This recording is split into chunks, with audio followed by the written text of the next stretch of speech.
She put her hand into a gap in the wall, and something on the other side breathed cold air back at her.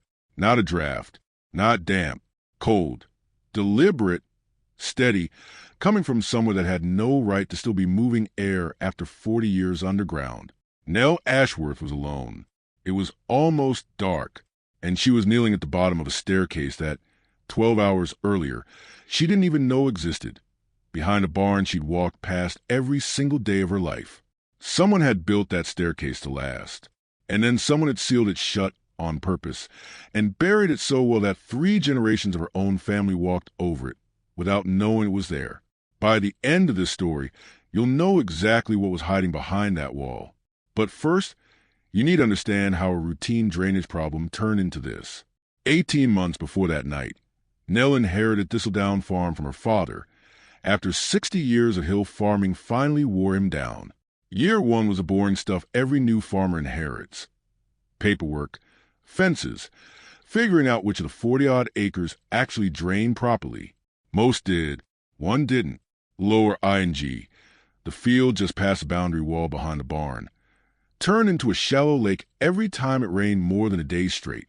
In the Yorkshire Dales, that's often. So in April, she called a drainage contractor. He spent an afternoon walking the field with a probe rod and came back with bad news. The original drains ran back toward the barn, and somewhere along that line they'd collapsed. To find them, someone had to clear the ground behind the barn. Nobody had touched that ground in Nell's lifetime. It wasn't visible from the house, wasn't visible from the lane. It was just a strip of nettles and brambles, 30 feet by 50, where 4 decades of farmers had quietly dumped whatever they didn't want to deal with, on the theory that someone someday would. That someone was Nell, on a dry Thursday morning, with a borrowed digger and zero idea what she was about to walk into. If forgotten places and the things buried in them are your kind of story, subscribe now, because this is the last normal moment in this entire video. The first few hours gave her exactly what she expected. Rotted timber hurdles, rusted tin sheeting, an oil drum with no lid, barbed wire knotted into something closer to a trap in a fence, the skeleton of an old harrow, tines snapped off, 2 piles, scrap for the merchant, rot for the burn heap, and she worked steadily back, layer by layer, toward the far wall.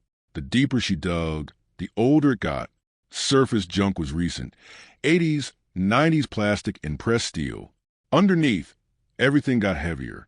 Cast iron, forged, not welded. Someone had been dumping here for a very long time. By early afternoon, 2/3 of the strip was clear, and that's when she noticed something that wasn't junk at all. A patch of ground, worn smooth, running in a dead straight line toward the barn wall, like a path 1,000 feet had walked before hers ever did. She kept moving. The light was already starting to go. Then she pulled a bent sheet of tin off a pile of broken concrete and found an edge that had no business being there. Not the ragged edge of broken masonry, a straight edge, cut on purpose. Stone, laid at an angle she hadn't seen coming. She dropped to her knees and cleared it with her bare hands. Another edge appeared, then another.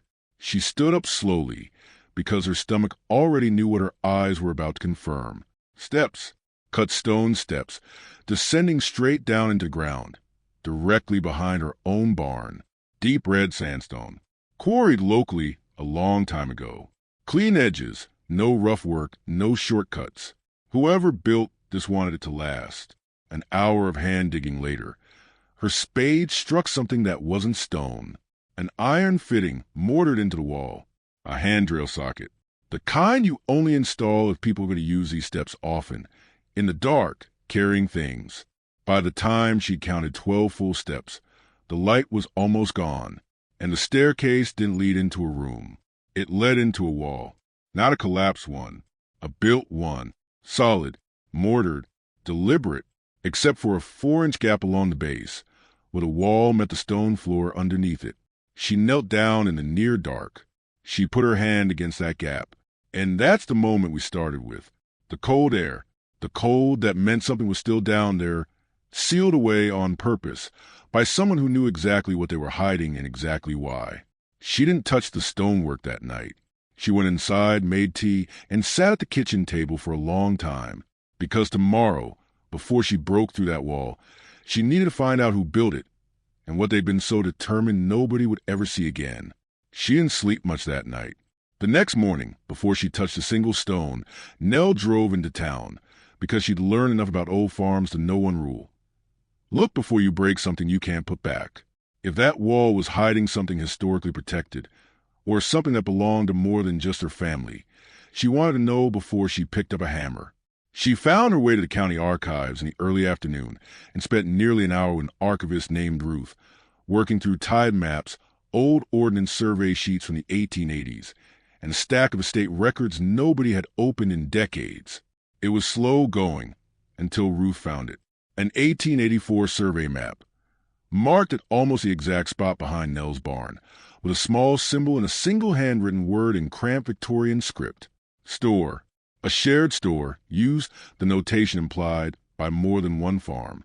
Nell drove home with a folder of photocopies and a question that was suddenly a lot bigger than a drainage problem. She spent the whole weekend on the wall, not smashing through it, taking it apart properly, stone by stone, from the base up, the way you dismantle something you actually respected. It took the better part of 2 days. And on Sunday morning, in full daylight, Nell walked down her own 12 steps for the first time with nothing standing between her and whatever was waiting. It wasn't a root cellar, not in the way she'd pictured one. The space opened up in front of her, roughly 20 feet long, 10 feet wide, with an arched stone ceiling just high enough to stand under.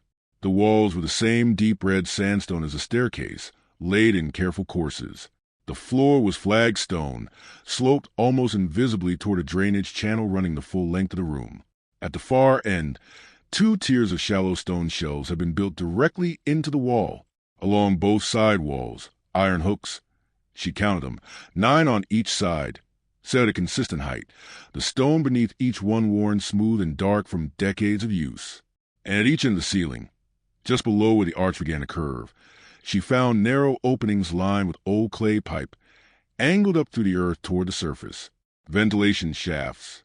She found the outside exits later that afternoon, buried in the hedgerow, for small stone-capped vents, barely bigger than a fist, that had been quietly moving air through this room for well over 100 years. This hadn't been dug out on a rainy afternoon with a spade. Somebody had engineered this. A passive cooling system, built entirely out of stone and airflow, with no power, no ice, and no modern refrigeration, designed to hold a steady temperature no matter what the weather did overhead. She checked it with a thermometer. 46 degrees. She checked again 2 days later. 46 degrees, exactly. Then she found the initials, carved into the underside of the top shelf, at the far end of the vault. 4 sets of letters, cut carefully into the stone, like someone wanted them to survive. THWCJRM. Her first guess was crops. Categories. A labeling system for turnips or root vegetables, or whatever this place had once stored. She was wrong. When she called Ruth back the following week, the archivist recognized 2 of the sets almost instantly. Local families. Farms that had once stood on either side of Thistledown, generations back. 1 set of initials. Ruth said gently, very likely belonged to a Hollis, Nell's own family name. That's when it landed. This vault hadn't been built by one farm. It had been built by 4 neighbors, working together, pooling labor and stone and knowledge, because none of them alone could have afforded something like this. A shared cold store, engineered by people with no formal training in engineering, built to outlast every one of them. Nell tracked down a descendant of one of the other families through the local history society, a retired teacher in his 70s who'd grown up hearing stories he'd never quite believed. When she led him down her 12 stone steps for the first time, he didn't say anything for a long while. He just stood in the middle of the flag floor, looking around slowly, running one hand along the old shelf stone. My grandmother used to say her father knew where the coal was kept. He finally told her. I always thought it was just a saying. It wasn't. It never had been. Piecing together the rest wasn't hard once she knew what she was looking for. The vault had gone quiet sometime in the 1930s, right around when the first electric refrigerators started showing up in rural England. Expensive, rare, but enough to make a shared underground cold store suddenly feel like something from a different century. Families moved on. Farms changed hands. The people who kept the arrangement alive simply weren't there to keep it alive anymore. Someone, Nell suspected her own grandfather, though she'd never be able to prove it, had sealed the staircase with a low stone wall, not to hide it, just to keep a hole in the ground safely out of the way of livestock. And then 40 years of ordinary farm life did the rest. Junk piled up, brambles grew over. The world simply forgot what was underneath it. By midsummer, Nell had repointed the staircase, had a stonemason confirm the vault was structurally sound, and cleared the old drainage channel and ventilation shafts back to working order.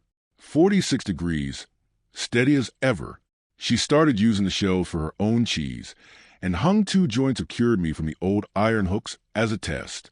3 weeks later, both were still perfect, in a space that had needed no electricity, no ice, and no attention at all for almost a century.